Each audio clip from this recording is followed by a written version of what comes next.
What? I'm an Adam too.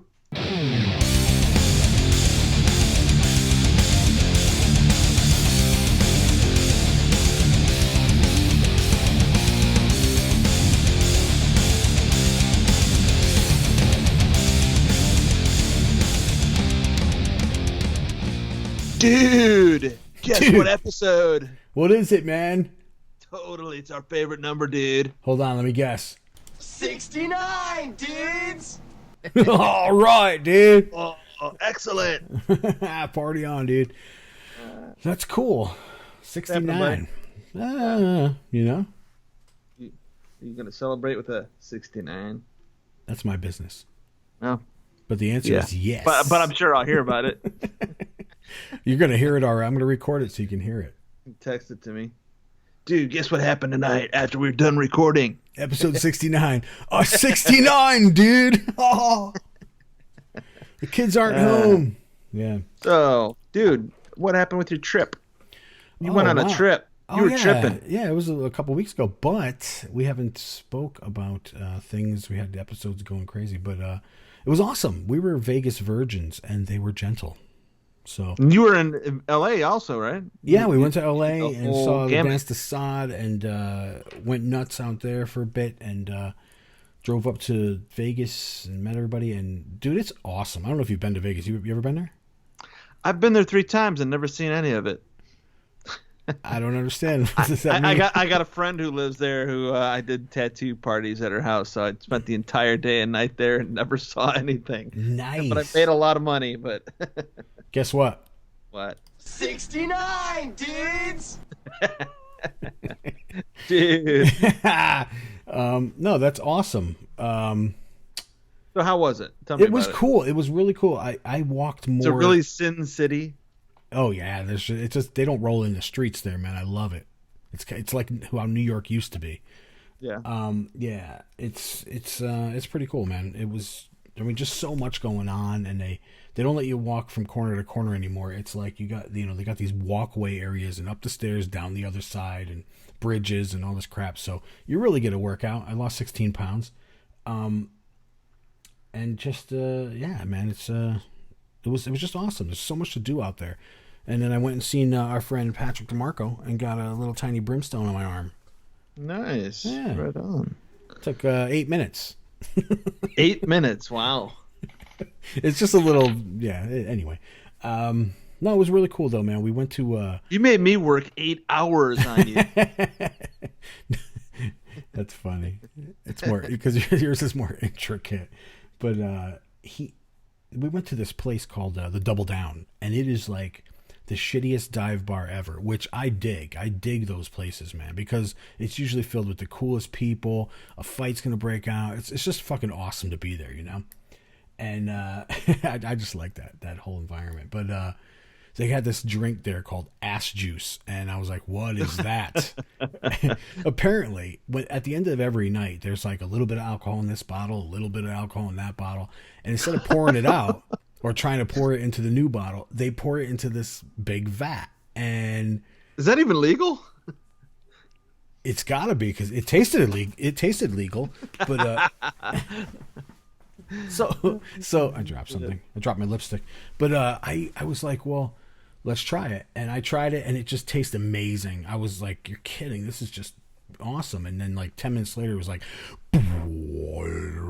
everything was like, holy shit, it was excellent. It was excellent, dude. And it was really cool. And we had like maybe 5 or 6 more of those, and they're only $4 for a shot. That's why I love dive bars. Sick. Wow.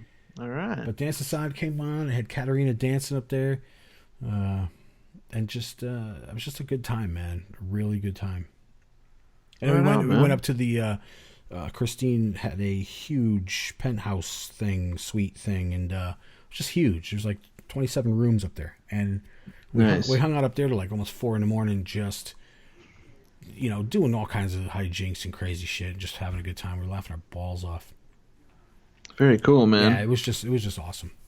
Of course it was, because I wasn't there, so of course you guys had a blast. Yeah, there was a big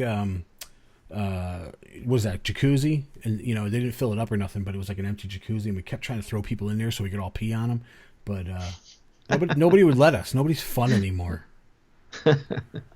Fuckers. Well, there you go. Yeah, that doesn't sound fun, but yeah. And then I opened up the window and I yelled, 69, dudes! and someone had to say, okay. And somebody went, yeah! But anyway, no, we're getting corny now. So how about you? What'd you do? You went to Disney, Nothing. Didn't you? Go to Disney? You live at Disney. Today. Well, yeah, we got the annual passes, so I mean, shit, when you add it all up, I mean, we live close and we're an hour and a half away, so when you add it all up, like, we spend $15 per trip to Disney, if you break it down. So I mean, we're making out on that deal. Oh, yeah. That's awesome. It's kind of cool because we can go and, hey, I've never seen this thing before, and we can go check it out, and we don't care if we don't make it to the next ride because, shit, we can go next week. Be back tomorrow. Yeah, totally. But the level of intricacy is still amazing to me in some of the art. We were at that Animal Kingdom, and just some of the this giant tree that they have with all these animals carved in it is amazing when you look at all the close-up details of it. So it's always something to inspire me, I guess. There. Every time I think of animals now, I think of Snoop Dogg doing Planet Earth. It's fucking crazy stupid. I don't know what that is. You just got to YouTube it. Go to YouTube. Everyone can go there. Everyone should go there now and do it right now. Shut the show off. I'm only kidding. Pause the show. Yeah, but go to YouTube and just search Snoop Dogg Earth animals or anything like that, keywords, and it'll all come up. They're just or don't. You don't have to do that. Go there and Google the Devil You Know podcast. That's what you should do. Yeah. But anyway, no, I mean, sounds like we have fun where we live. That's awesome. We'll try. Yeah. What else is going on? Oh, you know what? Didn't you get? We got like messages and emails, don't we? Let's read these because they're funny. I'm hesitant about this. All right. I want to explain. Let's actually just have a discussion about this rather than maybe pinpointing this one particular guy. And begin. Let's talk about this. Okay. Every now and then we get somebody who maybe their intention is good. They always start off saying, "I like your show. Hey, we appreciate that very much." So I don't want you to think, now we don't want to. I don't want you to. I don't want to shit on you just because you maybe said something not quite right, but we don't. We've got 9 listeners. We can afford to lose one. Well, we get emails every now and then, and somebody will say, "Hey, man, you think you could get me in good with Peter?" Oh, it's like, what? Those ones. Yeah. Can you I'm having a hard time with $200. Now he's not Nigerian, right? Or can you? No, this is not one of our Nigerian guys. This is just someone who's like, hey, I'm having I want to be a member. I want to support the church. I don't have $200. Could you talk to Peter and help me out? Love your show. And you guys are great. You guys are all fucking awesome. Help me out. No. And it's kind of one of those things that if you're one of the listeners who maybe you're not because we actually get quite a few listeners who are not members of the Church of Satan. Yeah. If you're somebody who's interested in it, if you're interested in becoming a member, first, like one of the things I told this guy was that look, you don't have to be a member. If you adhere to the tenets in the Satanic Bible and you really feel that is a reflection of you call yourself a Satanist. That's fine. But if you want to support the Church of Satan, if you want to be involved in it, yes. Look, put down there's ways for you to make $200. There are ways, even if it's tight, you might have to give up a few things, but that's not very much money at all these days to show support to an organization it covers you for life. There's no other fees. It doesn't come up later. Like it's not like most churches that expect you to tithe, 10% every fucking week when you come into church. It's not like that. Dig deep into your hearts and your pocketbooks and take his hand. Yeah. But yeah, so and then the funniest thing I guess to me was just the whole idea of us calling up Peter. Hey man, there's this guy who's like really cool because he likes our show, but could you like maybe like not charge him the $200? Yeah. After all we've been through together. Idea, yeah. The idea is kind of crazy, man. I mean, I don't know. It just kind of surprised me. It kind of took me back. And, you know, I tried to tell him all this stuff nicely, and I kind of worded it as, you know, if you really understand our organization, you could see why we wouldn't have much respect for somebody who tried to get around that. You know, he actually wrote back I just now noticed it, unfortunately, really long response, and I just like, I can't read all that. Sorry, I got books to read. So does it begin with the words chapter 1 or the night is sultry? Well, and it starts, I do see that it starts off by saying, I'm not looking for special treatment, but you were. Yeah. Yes, you actually were. So well, I was, but I'm not looking for it now. No, that's cool, but thanks for listening. Yeah. That's kind of what I was feeling like. He's mad at us now. I could just totally be a dick and just tear you apart, or I could say, here's some ideas of ways you can make the money. Thanks for listening. Yeah, and I tried to go that route, but I'm kind of starting to lean towards the, you know what? No, I like how you handled that, because you know it's important. There's a lot of members that are amazing members, and they have a tough time financially. Maybe they're on a fixed income. Maybe they don't make a lot at the job, and that's fine. You don't have to. If you're happy in life, that's what's great. But you know, at least try to do something on your end to, like you said, cut out the crap. You know, you don't need Cheetos every Wednesday night. Yeah. You know, it will add up. Make it piecemeal, and you know what? You'll be more appreciative of that red card even more when you do it. He even does mention things about his disabilities. If you listen to our show, you know that we've got a good friend who's on here quite often who has, you know, disabilities that he is working on overcoming every day, and is a member and high-standing active member. So who's that? The Gimp? The pimp. The limp pimp. All right. That's right. So, you know, sorry, that's not a good enough excuse. I mean, that's we're an elitist group. You can do it. If you don't get that, then you probably should look for another group. Just saying. It's not for everybody. Put it away.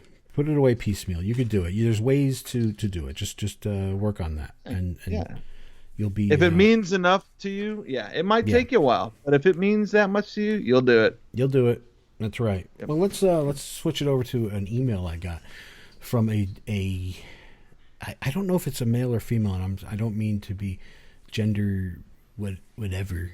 You know, are you assuming their gender? I don't want to assume their gender, even though I do want to assume it, but I don't want to publicly, if you know what I mean, because people get stupid. But anyway, it said his or her name is, or wait, how do you say it? You have to say they. They name is, what is it? I don't know. Their name is Siru Klen with a K. Siru? Yeah. Siru. The W is silent. Wait, but this isn't going to be a Nigerian. I don't know. I'm going to read it exactly how it's spelled and the grammar and everything. Just that's how I do it. I was and actually it's not that bad, but here we go. It's very short, like my dick. I was reading your page in the Satanic Toughs, and I'm interested what you are thinking. My beliefs are complicated, but I know here is so much more information, which are very interesting.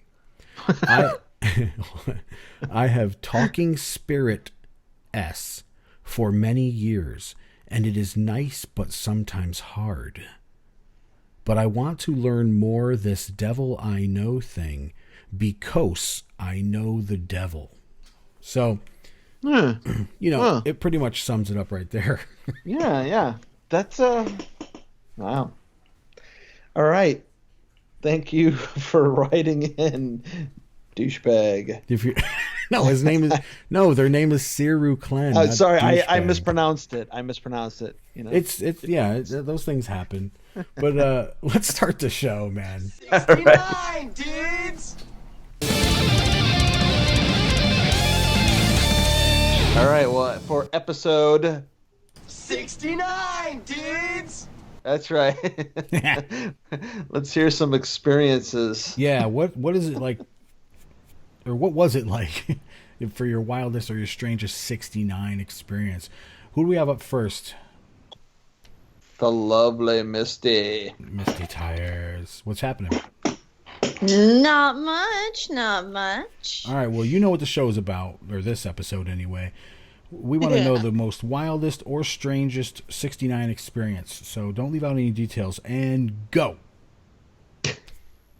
Well, The night was sultry. I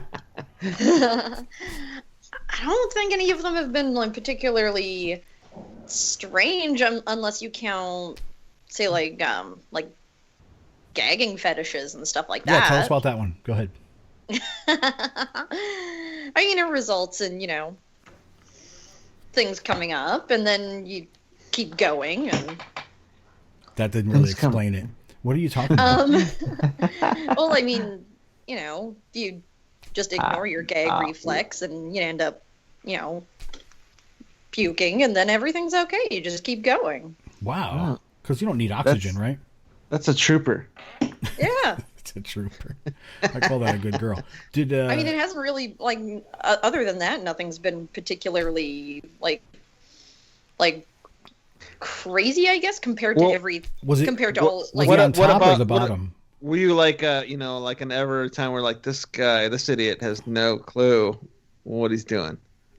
No, because I tend to pick quality over quantity. Oh, that's good. That's Nice. good. So he was shaved. So, yeah. Nice. Point to the diagram if you know how to do this. And that one was top. So He was on top? no, I was. Oh, okay. Nice. That seems like the I don't know, safest way to do that. Did your mascara run? No, because I was smart and wore waterproof. Nice. Oh. I don't know. I kind of like the the streaks though. Well, no, my eyeliner was waterproof. The mascara wasn't. Sorry. Lipstick Two on different or off? things. Well, I mean, the lipstick was on the off. lipstick. The lipstick was off eventually. Right. Right. Kind of all over your face and all over them. And Right. Did he lick the alphabet? Talking about lipstick or was still? he good? pardon? Did he lick the alphabet or was he good? Pretty damn good. Yeah, I mean, right. I'd say I got off that night. So Nice. What else can we know about it? So was that the most wild one you've had or what? I mean, I believe it or not, most of them, like as far as 69s have been, other than that one, have been fairly conventional. Nothing in a public place? I mean, on a couple hiking trails, but Nice. I mean that's just sex in general. Right. Yeah, You were Like, like in the of middle course, of the trail? I mean, off to the side, of course. Anybody hear you or see you? But no, It was a trail Yeah. mix. Were animals staring at you? there was some interest for sure. Squirrels. Although I'd have to Up say in some of Canada, there had to be like a moose going, "What the fuck's going on?" the. Did he Can say they see riding a moose come by? I'd have to say some of the best places though were jacuzzis. Ah. Oh, wow. Wait, Somebody's Hey, holding I their was- then, right? I was gonna say you could I mean, drown. well, it does get a bit slippery, but it can be worked. Whoops. What do you... I mean, slip a certain way could be okay. So but- someone was under the water then? No, well, I guess no. That wasn't really a 69. That was Was it 71? that was still multiple people though. Oh. How many? Wow. Like 3. 3 people. So what's 69 plus 34 and a half? Yeah, so that's I mean, up it there. was like I said, it wasn't 69, but it was multiple people. Yeah. You know. Yeah, I mean you can't really do that in a jacuzzi anyway. Yeah, but it was still. I mean, it was unless still you had like fun. a killer like snorkel or something. You just gotta get good at holding your breath. Shoot. Well, Misty, thank you for coming on and tell us your Thank you for 69 coming experience. on. Okay. Ah. All right. Don't let your mascara run. We'll talk to you again later. All right, guys. Have a good night. Later. Bye, dear. Bye. Satanic Sex. Much controversy has arisen over the satanic views on free love. It is often assumed that sexual activity is the most important factor of the satanic religion, and that willingness to participate in sex orgies is a prerequisite for becoming a Satanist. Nothing could be farther from the truth. In fact, opportunists who have no deeper interest in Satanism than merely the sexual aspects are emphatically discouraged. Satanism does advocate sexual freedom, but only in the true sense of the word. Free love in the satanic concept means exactly that. Freedom to either be faithful to one person or to indulge your sexual desires with as many others as you feel is necessary to satisfy your particular needs. Satanism does not encourage orgiastic activity or extramarital affairs for those to whom they do not come naturally. For many, it would be very unnatural and detrimental to be unfaithful to their chosen mates. To others, it would be frustrating to be bound sexually to just one person. Each person must decide for himself what form of sexual activity best suits his individual needs. Self-deceitfully forcing yourself to be adulterous or to have sex partners when not married just for the sake of proving to others, or worse yet to yourself, that you are emancipated from sexual guilt is just as wrong by satanic standards as leaving any sexual need unfulfilled because of ingrained feelings of guilt. Many of those who are constantly preoccupied with demonstrating their emancipation from sexual guilt are in reality held in even greater sexual bondage than those who simply accept sexual activity as a natural part of life and don't make a big to-do over their sexual freedom. For example, it is an established fact that the nymphomaniac, every man's dream girl and heroine of all lyric novels, is not sexually free, but is actually frigid and roves from man to man because she is too inhibited to ever find complete sexual release. Another misconception is the idea that ability to engage in group sexual activity is indicative of sexual freedom. All contemporary free sex groups have one thing in common: discouragement of fetishistic or deviant activity. Actually, the most forced examples of non-fetishistic sexual activity, thinly disguised as freedom, have a common format. Each of the participants in an orgy removes all clothing, following the example set forth by one, and mechanically fornicate, also following the leader's example. None of the performers consider that their emancipated form of sex might be regarded as regimented and infantile by non-members who fail to equate uniformity with freedom. The Satanist realizes that if he is to be a sexual connoisseur and truly free from sexual guilt, he cannot be stifled by the so-called sexual revolutionists any more than he can by the prudery of his guilt-ridden society. These free sex clubs miss the whole point of sexual freedom. Unless sexual activity can be expressed on an individual basis, which includes personal fetishes, there is absolutely no purpose in belonging to a sexual freedom organization. Satanism condones any type of sexual activity which properly satisfies your individual desires, be it heterosexual, homosexual, bisexual, or even asexual if you choose.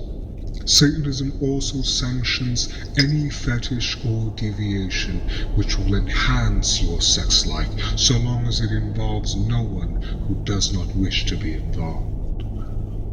The prevalence of deviant and/or fetishistic behavior in our society would stagger the imagination of the sexually naive. There are more sexual variants than the unenlightened individual can perceive. Transvestism, sadism, masochism, urolagnia, exhibitionism, to name only a few of the more predominant. Everyone has some form of fetish, but because they are unaware of the preponderance of fetishistic activity in our society, they feel they are depraved if they submit to their unnatural yearnings. Even the asexual has a deviation, his asexuality. It is far more abnormal to have a lack of sexual desire, unless illness or old age or another valid reason has caused the way, than it is to be sexually promiscuous.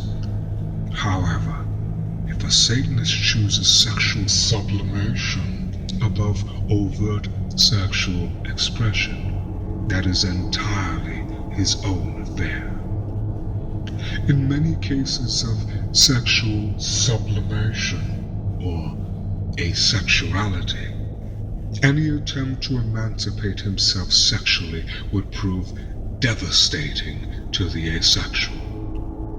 Asexuals are invariably sexually sublimated by their jobs or hobbies. All the energy and driving interest which would normally be devoted to sexual activity is channeled into other pastimes, their chosen occupations. If a person favors other interests over sexual activity, it is his right, and no one is justified in condemning him for it. However, the person should at least recognize the fact that this is a sexual sublimation. Because of lack of opportunity for expression, many secret sexual desires never progress beyond the fantasy stage. Lack of release often leads to compulsion, and therefore a great number of people devise undetectable methods of giving vent to their urges. Just because most fetishistic activity is not outwardly apparent, the sexually unsophisticated should not delude himself into thinking it does not exist. To cite examples of the ingenious techniques used, the male transvestite will indulge in his fetish by wearing feminine undergarments while going about his daily activities. Or the masochistic woman might wear a rubber girdle several sizes too small so she may derive sexual pleasure from her fetishistic discomfort throughout the day, with no one the wiser. These illustrations are far tamer and more prevalent examples than others which could have been given. Satanism encourages any form of sexual expression you may desire, so long as it hurts no one else. This statement must be qualified to avoid misinterpretation. By not hurting another, this does not include the unintentional hurt felt by those who might not agree with your views on sex because of their anxieties regarding sexual morality. Naturally, you should avoid offending others who mean a great deal to you, such as prudish friends and relatives. However, if you earnestly endeavor to escape hurting them, and despite your efforts they accidentally find out, you cannot be held responsible and therefore should feel no guilt as a result of either your sexual convictions or their being hurt because of those convictions. If you are in constant fear of offending the prudish by your attitude towards sex, then there is no sense in trying to emancipate yourself from sexual guilt. However, no purpose is served by flaunting your permissiveness. The other exception to the rule regards dealings with masochists. A masochist derives pleasure from being hurt, so denying the masochist his pleasure through pain hurts him just as much as actual physical pain hurts the non-masochist. The story of the truly cruel sadist illustrates this point. The masochist says to the sadist, "Beat me," to which the merciless sadist replies, "No." If a person wants to be hurt and enjoys suffering, then there is no reason not to indulge him in his want. The term sadist in popular usage describes one who obtains pleasure from indiscriminate brutality. Actually, though, a true sadist is selective. He carefully chooses from the vast reserve of appropriate victims and takes great delight in giving those who thrive on misery the fulfillment of their desires. The well-adjusted sadist is Epicurean in selecting those on whom his energies will be well spent. If a person is healthy enough to admit he is a masochist and enjoys being enslaved and whipped, the real sadist is glad to oblige.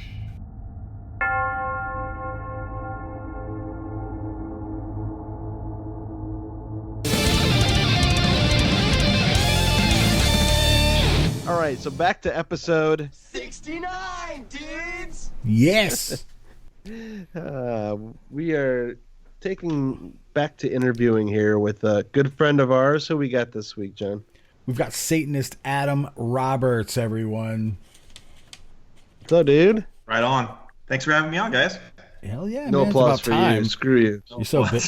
You're so busy melting glass. Yeah, I do that. Oh, hold on. Doing some beautiful work too, by the way. I gotta say, with not only with the brimstone charms, and then also, of course, the stained glass stuff is amazing. Thanks. Yeah, that's just a little hobby of mine and something I do on the side. And I just saw that brimstone. Was that a mosaic? Oh, yeah, the one that I've just started working on. Yeah, I just kind of got the idea to make a fused centerpiece of a brimstone. I shattered a bunch of colored glass and made a clear backing. I ground it all out and stuck it all on and baked it in the kiln with a little bit of secret stuff that I do to put between the broken pieces of glass, and it came out awesome. I was surprised how well it came out. So I'm going to put that in the center of a window for somebody that has commissioned me to do it, and I'm going to be doing a little bit more of that kind of stuff. Actually, it's I think it came out really well. Sweet. I was really surprised, for knowing you for a little while and knowing that that you were formerly a musician. But the first time I saw the stained glass work, I was just stunned by it. Like I had never seen that side of you and didn't even know that you had that artistic side. How long have you been working with stained glass? I took stained glass in high school back in the 90s as an elective. And I took it for a semester, and I just kind of put it away, and I never did it again. And then when you and I were sitting at the Black House, and I was just kind of looking around at some of the stuff they had, and I thought to myself, I should start doing this again. And it kind of motivated me. And I came home, I drew up a piece, and I kind of bounced some ideas off of John. I took the Baphomet, and I had to make a couple of changes to it to make it work for stained glass. And I executed. And the first piece that I made, I gave to Magus Gilmore, and it's grown since then. I've changed some things around. I've learned some things, and I've actually gotten more into fusing glass. And it's continuing to grow, and I'm enjoying myself, and I'm going to do it for as long as I enjoy doing it. And when I don't enjoy it anymore, I'll stop. I kind of wish that you had started that story by saying, like, since you were a garbage man, like you were just wandering amidst the garbage piles and just started gluing glass together, and it formed a goat head. That that would have been cool, right? I kind of consider myself. Maybe that's the NyQuil talking. Yeah, it's definitely a NyQuil. I'm kind of a jack of all trades, but master at nothing. So, I'm a garbage man during the day, and a dad, and a homeowner, and a musician, and I guess you could call me a glass artist. But I just, I like cars. I've built a couple of really cool cars back in the day. I built a '71 Camaro from the ground up. I've had a hearse, an old school hearse back in the day, and I've built plenty of guns, and just I like working with my hands. I tend to pick something up and play with it for a while, and then put it down and not. That's not gay. I know what you mean. You're funny. Hey, well, this is 16 episode. So. I like to pick things up and play with it in my hands. Right. And put it back down. Yeah. And then up, and then down, and then up, and then down. Right. Yeah. So I think I've done what have I done? What have you done? I've done 5 stained glass Baphomets now. I did a tribute to Corpse Wood, which is in the Black House now as well. I did a TOV piece for Christine McGuire. I'm working on that brimstone now. So yeah, I'm having a good time making some jewelry. You made me a one here, and I'm looking at it right now, man. I just every time I look at it, I think of you. Awesome. I'm honored. That's why I do. You appeared in the calendar for Aden, the Satanic Warlock calendar. That's what I think of you. So I got to stop looking at it. No, I'm kidding. Yeah. Ew. Hey, you're a master at Photoshop. You made me look decent, so you know. It's the least I could do.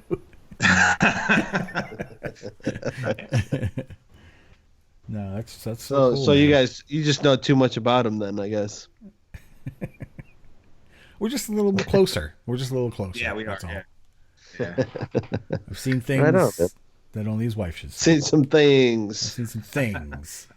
Tell us about music, man. You don't play anymore? I'm doing a little side project with John right now, actually, in Gyps. So, that's something that's coming out, and I kind of pick something up, like I said, and do it for a while and put it down. But I did music really hard for a long time.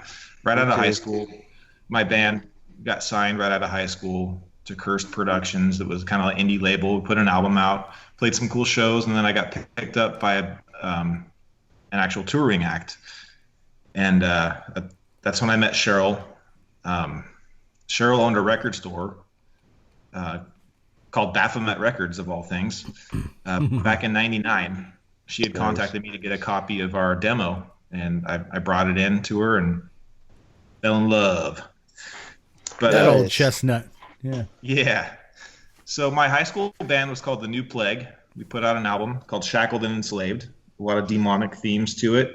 And that's kind of when I discovered Satanism. The whole cliche heavy metal Satanism imagery. The gateway thing? Yeah, totally.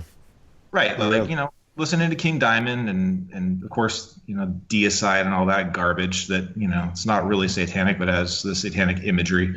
Sure. My guitarist had a copy of the Satanic Bible, and I was 17 at the time, and I kind of picked it up and flipped through it, and I agreed with everything that I read, and I kind of put it down, and I picked it back up and put it back down, and everything that I would read in short little times that I had it would kind of ring true to me. So playing in a band, kind of being surrounded with that imagery and whatnot, I figured if I'm going to talk the talk, I'd better walk the walk. So I read it, and it really struck a chord with me. I didn't join until later on, and I feel like I did that for a reason. I wanted to show, that I've actually achieved something from living the philosophy. So after the bands were all done and I was married and on to my second house and had a successful career and a child and running the PTA at a school, I always referred back to it, and I really started to look at all the literature, all the satanic literature out there and reading it, and really heavily identified with it, and thought to myself, here I am, I'm a dad, and I'm successful, and my family's happy, and we have money and a nice house and nice cars, and I have things to show for living this philosophy. And it's not some shady, witchcraft philosophy that you used to see on the Satanic Panic shows and stuff. And I'm not ashamed of it anymore, or I never was, but I'm not ashamed of it. And I wanted to show my allegiance with the philosophy, so I joined the Church of Satan, and that's it. And, how old were you when you joined? It's been a couple of years. I've been a member for a couple of years now, and I'm 37, so I think I was 34, 35. Nice. And I wanted, I wanted to wait for the right time, and I think I did. Yeah. And it's something that means a lot to me, the philosophy, and I've met some amazing people along the way. Yeah. I consider you both great friends, and I've met many other great friends as well. And it's just cool to get together with like-minded people. And we know what you mean, dude. Yeah. Yeah.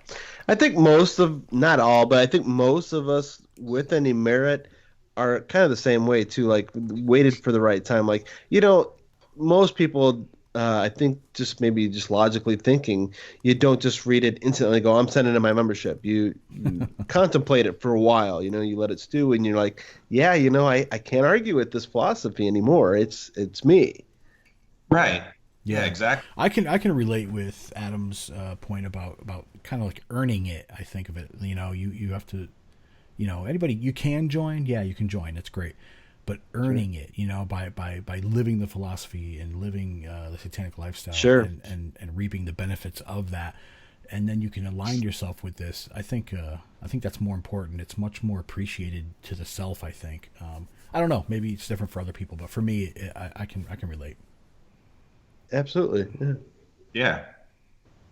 Very cool. Exactly. So, let's play some of this music, man. Okay, yeah. So, and then we'll come back to the Satanism thing. Yeah, let's do that. Sure. Set us up with a song. What do you got? You guys lead the way. So, the first song I'll play for you guys is it was my high school band, recorded back, I want to say 99 was when we recorded this, just out of high school for a couple of years. My band was called The New Plague, and the album was called Shackled and Enslaved. And the song that I'd like to play for you guys is called Pazuzu. And Pazuzu is an Assyrian, Babylonian mythological demon. That's the one that was in Exorcist. Right, yeah. Yep. Yeah. Definitely inspired by that movie. So yes. Enjoy. Here's Pazuzu.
awesome, man. And that was when you first got out of high school, though? Yeah. Wow, dude. You were fucking wailing. It was fun. I had a lot of good times, good memories, playing parties, playing some cool shows, and get a lot of chicks. Yeah. Yeah. Did you have them come over and wash your dishes and bring you food? Cheryl kind of caught me when I was young. I met Cheryl when I was 19, so she was kind of along for the ride most of that time. So she scooped you right up, huh? She did. Nice. All right, let's hear another one. What do you got that's a little later in the repertoire? The band that I joined after the New Plague was a band called Cypheria, and they were formerly called Enthroned. They had some other bands that were Bay Area bands that kind of backed them up, and they got all the big shows that came through San Francisco. I got to open up for Cannibal Corpse, Hate Eternal, Mortician, Destruction, Creator, Arch Enemy. Basically every big band that came through in San Francisco we were able to open up for, and played the Milwaukee Metal Fest, put out an album. Nice. And all the death metal fans know the Milwaukee Metal Fest. Oh yeah, it's like the whole town gets taken over by metalheads. It's really kind of weird. It's cool. It was a good experience. A lot of black shirts. Yeah. We were more along the lines of symphonic death metal. We had keyboards and pianos incorporated with the music. Oh. And my keyboardist was actually in another band with the guys from Testament. They did a black metal band called Dragon Lord that we practiced. Oh yeah, that's a great album actually. That Dragon Lord did. Yeah, they're cool. So we very much like Dimmu Borgir kind of. Right, exactly. We practiced with them a lot. Shared a studio with them. So I'd like to play a song off of our album. The album was called Embrace the Mutation. And I think I'll play Systemic Confrontation for you. We wait in gasping shadow. Your world is coming to an end. We vow to take no prisoners. Our price is your imminent demise.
send me some tunes, man. Okay. Yeah, that's. Did I give you my albums? You did. It's awesome. Yeah, it's in my car actually. It's actually in the disc changer in my car.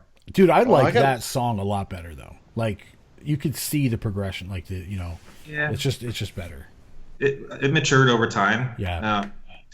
Musicians do that.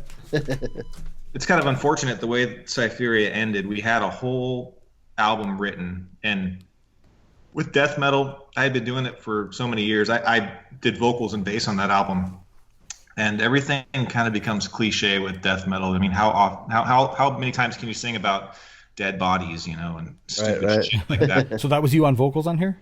Yeah. Oh, cool. Vocals and bass. Oh, birds. Yeah. Yeah. So we wrote a whole album on Greek mythology, which was like basically a concept album, and we had interest from labels. Nuclear Blast was interested in it. This is nice. Back in 2001, and the band totally just took a shit and broke up over a T-shirt order and never got to record the album. Yeah, which is a real shame. And I just kind of hung up my hat after that for a real long time. I joined an industrial band for a little while and played some shows, but I just wasn't feeling it. I kind of hung up my hat for a while, put the bass away. But, I still have my bass, and I'm doing a little thing with John and Gyps now. And nice. Yeah. Never give up. Just, kind of move on to other things sometimes. It's just, it kind of goes in waves, Yeah. I haven't touched my guitar in 4 years now. I don't know why. I just haven't. Blasphemy. No reason. I just moved on to other things, and someday I'm going to pick it up again, but I don't know. Exactly. You'll know when it's right. Dorian and I are putting out an acoustic only album. Awesome. It's going to be great. It's called Tenacious D&J. That would be pretty funny, actually. It would. The tenacity of D&J. That's what it's going to be. Yeah, that's it. Right on. So, now I'm doing the glass thing now, and as you know, I'm a garbage man. I work for the city, local municipality. You also get on stage and get whipped by Christine sometimes. So. I do. Yeah, I get kind of pressured into that sometimes. Are you a garbage man or a waste management technician? I'm cool with garbage man, dude. Okay. And this is my 14th year of being a garbage man. And I'm fortunate because I get to do all the public outreach for our community. I live and work in the same city, so I see a lot of familiar faces, and I get to go out and do the Big Truck Day. I've been doing the Big Truck Day for a couple of years. It's an annual event where we roll out all the garbage trucks and crush up a refrigerator and a couch and let the kids sit in the trucks and answer their questions and listen to their questions. And, it's cool because kids with their imaginations and, they're the future. So I get to show them how I believe the children are the future. Teach them well and let them lead the way. Yeah, it's cool to see them. I decided long ago. Yeah. Watch the trucks work and just watch the wheels turn, because someday they might be my boss, or what's the industry going to look like when they're my age, kind of thing. So it's cool to get out there and talk to kids. I really enjoy that aspect of my job, and garbage trucks are cooler than fire trucks. That's always, a fun part too. Well, the reality is that the crushing in the garbage truck, the actual crushing thing, is actually offensive. So in the next generations to come, they're actually just going to push it in. They don't want to crush it. It's too offensive. It's too violent. Yeah. Garbage protest or some bullshit. Anyway. So that's awesome, dude. The music's right on, and I'm actually glad to be doing this thing with you, man. I mean, shit. I'm totally stoked on it. It's I'm looking forward to hearing what you come up with vocally, and heck yeah, everybody's gonna hear it. What do you mean? What do you mean, everybody? Everybody, we're gonna put it out there. Fuck yeah, dude! Right in their mouth. Fuck yeah. Right in their ear pussies. Yeah. But, Dorian, you're sick. Aw. Yeah, well, that's right. All right, so wait, I didn't mean to interrupt it. He was talking about Christine whipping you on stage. Let's talk about that, because the pictures are out there. Yeah. Everyone knows about it. You didn't. Yeah. The look on your face was like, "Oh, what the fuck did I just agree to?" And and it was just awesome. I think everybody I talked to said, "Dude, he's got a lot of balls for doing that. Like, totally doing that." And well, that was cool. life is all about having fun. Yeah, man. So I got down to LA, hanging out with a bunch of Satanists, and Christine said that the person that was originally scheduled to get whipped backed out. And I'm standing there with my wife, and my wife's like, "Oh, Adam will do it." Okay, I guess I'll do it, you know. And then just hanging out in the club, having a couple of drinks, and just having a good time. It was good. Why not? Yeah. No, it was awesome. I was 2 feet away from it. It was fucking great, dude. Actually, I got to tell you guys a story. My band that I played in, Thorn Fetish, we used to do this show where we would have performance actors come on stage and do different stuff. And we'd have like strippers on stage, and we had like a dominatrix come up there one time, and she was wild, hot girl, but she cracked that whip at this girl, and it got a little close to me.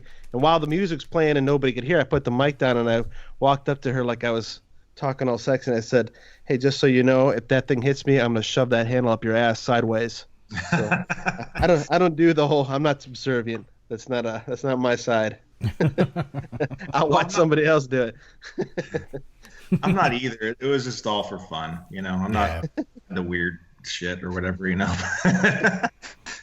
Well, I think when I said that to the girl, she kind of got a dirty smile, like I turned around by mentioning that. So. You never know. Use it on her. That's why. It was funny though. Adam was up there on stage and he's like, "Put the ball in my mouth." It was funny. No, that was a big fucking ball too. I thought it was going to break my front teeth. It's a gag ball. It's supposed to. God damn! I had never worn a gag ball before. He took it off. He had blower's cramp. He was just walking around. Can I get a bourbon? That's funny. Blower's cramp. Remember that? Awesome. It's awesome. So, okay. Yeah, it was. What? It's very, very 69-ish of you. 69, dudes! What's it? Let's get back to the Satanism thing. When you took the title of the label of Satanist, did you tell anyone? Did they act differently or anything like that? What happened? I've never been one to just go out and tell people. Look at me! Yeah. But I don't hide anything either. So if you want to get on my social media and pry around and snoop at my pictures, then you're going to figure something out. But I don't ever go out and tell anybody. Mm-hmm. Now, being the president of the PTA and knowing a lot of women that are involved in the school that are on my social media, sure, people have snooped around and they've asked me, and I've told them straight up, if you want to ask me about this, I'll tell you about this. Otherwise, you'll never know this about me. You took it upon yourself to snoop and find things about me. And honestly, I've never had a problem. I feel like I'm well respected in the community. There's nothing shady about it if you look into it. It's a great thing, I think. And same goes with raising a child. And I know that, John, you and I have talked about this before. Yeah. That if your child is going to ask you a question, you'd better answer it, because if you don't give them the answer, they're going to go ask somebody else. And you want somebody else telling your kid how things are, their twisted view of it. I sure don't. Yeah, I want them to hear my twisted view. Now, I'm not going to proselytize to my son. I want my son to be innocent and make his own opinions. Yeah. I mean, I've always been a firm believer if a child's old enough to ask, they're old enough to know. And I think giving them the correct answer or a good answer. Now, sure, you can candy coat it, or you can present it in a way where it's not so holy shit, or whatever, or adult like or anything like that. But it's the best thing, man. Always. That's my opinion. Absolutely, I 100% agree with that. Yeah. I don't go around parading the Baphomet around, but like I said, if you were to pry into my social life, you might find something, and I don't have a problem with that. If you want to talk to me, then let's talk. Yeah. Awesome. Yeah. Yeah, what he said. All right. Cheryl home yet? She just got here. Sweet. Can we have you guys 69 for episode 69? Whoops. Hey, baby, come here. She's laughing at me in the corner. She's like, camera off, motherfucker. Yeah. That's funny, dude. Hi, Cheryl. Get on here. We need to talk. We ask you some questions.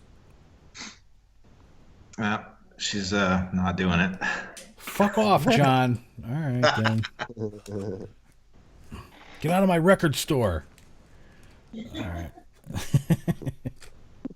Baphomet Records in 1999. Nice. Well, listen, before you go, and possibly 69, what does Satan mean to you, man? You guys have had some pretty hard hitters answer that question, and it's been answered really well. And but that was their answer. I know. Satan, to me, if you think a lot about it, and for me, if I dig down to the core of my being, if I dig down and really find that black flame, that's Satan. Satan is the one that tells me I can do better. Satan is the one that commands that I do better.